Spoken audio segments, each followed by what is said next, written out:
जे मुद्दा तुम्ही मांडताय ते भाजपच्या खासदारांनी सुरुवातीला नाही, मी त्याशी बोललो ना.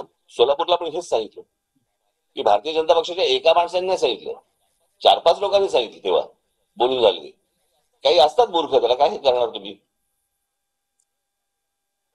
पण ती गोष्ट त्यांना शेवटपर्यंत फोडता नाही आली. तुम्हाला आठवत असेल शिवतीर्थावरचं, शिवाजी पार्कवरचं माझ्या भाषणामध्ये मी तेव्हा पण हे बोललो होतो की संविधान बदलणार नाही, हे तुम्ही स्पष्ट करा. आठवतं ना तुम्हाला, मी त्या भाषणामध्ये सांगितलं होतं मी. पण ते शक्य नाही झालं त्याला. मराठा आरक्षणाबाबत सध्या असं झालं की जे वक्तव्य केले ते महाराष्ट्राला समजलं नाही बहुतेक, आणि सर्व राजकारणी सुद्धा बहुतेक ते कारण विधान संघाच्या या पोरांना दिले गेल्याने म्हणून ही पोरं आपले रोजगार पडतात. हे विरोधकांनी समजून सुद्धा न समजण्याची फक्त भूमिका घेतली. मला असं वाटतंय विरोधकांच्या आधी पत्रकार, मराठा समाजाला आरक्षणाला राज ठाकरेंचा विरोध, ही पहिली बातमी कोणी लावली ना. तिथून पुढे गेलं ना सगळं प्रकरण. राज ठाकरे विरुद्ध मराठा समाज, ह्या बातम्या कोणी लावल्या.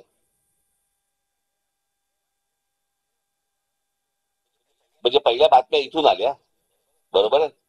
आणि मग बातम्या आल्यावरती ज्यांना जे हवं होतं किंवा ज्यांनी जे सांगितलं होतं त्याप्रमाणे त्यांनी बातम्या लावल्या, ते समोर आलं, उघड झालं.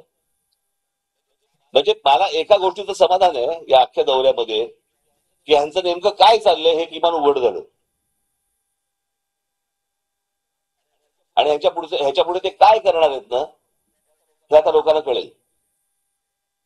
करणारे लोक मध्ये आले, तुम्ही म्हणता की राजकीय पक्षांचे पदाधिकारी, माझ्याकडे फोटो आहे का, असं असताना सुद्धा तुम्ही तुमच्यासोबत चर्चेची तयारी दाखवली त्यांच्याशी. तो पण मला माहित नव्हतं.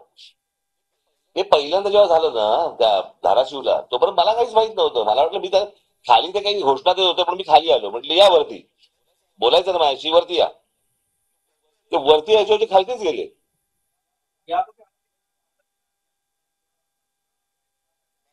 मला बघा, प्रश्न असा आहे, मला मला एवढंच म्हणायचंय, हा आपण ज्याला आपण आर्थिक दृष्ट्या जो मागासलेला आहे त्याला वरती आणलं पाहिजे असं सगळ्यांची इच्छा आहे ना.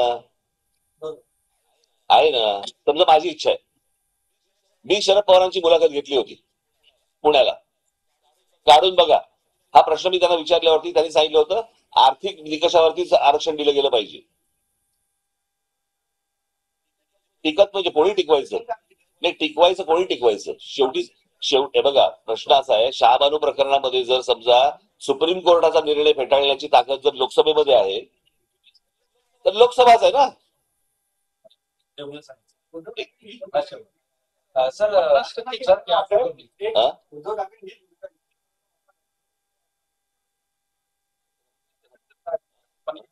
त्या प्रमाणाची मर्यादा 50% वाढवणं केंद्राच्या हातामधला हा निर्णय. मला असं वाटतं की खरी गरज कोणाला आहे ना, ते पहिलं तपासणं गरजेचं आहे. कळलं का. हे तुम्ही टक्क्यात जाऊच नका. या टक्क्याला काय अर्थ आहे. निवडणुका आल्या की भाजपकडनं सातत्यानं आरक्षणाचे वादे केले जातात. धनगर आरक्षणाच्या बाबतीत सुद्धा त्यांनी असाच पद्धतीचा मागच्या निवडणुकीच्या आधी त्यांनी वादन त्यानंतर 5 वर्ष मुद्दा तसाच राहील. भाजप सुद्धा या जातीय राजकारणाचा वापर करते असं वाटतं तुम्हाला. केलाच ना, त्यांनी पण केलंच की. माझं तेच तर म्हणणं आहे ना की हे सगळे मिळून, परंतु या सगळ्या ह्याच्यामध्ये आता गेल्या लोकसभेनंतर जे सुरू झालंय त्याच्यानंतर काय शरद पवारांची राष्ट्रवादी आणि उद्धव ठाकरेंचा काय जो गट जो असेल तो, हे ज्या हिरिरीने पुढे आलेत विष पसरवायला, ते जर जास्तीच आहे.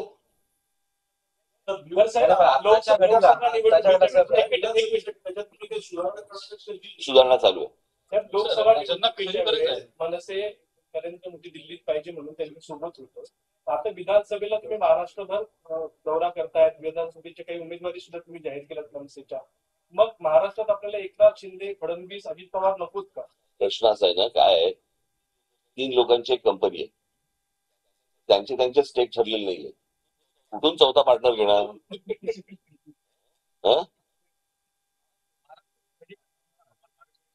त्यांना दिलं पाहिजे.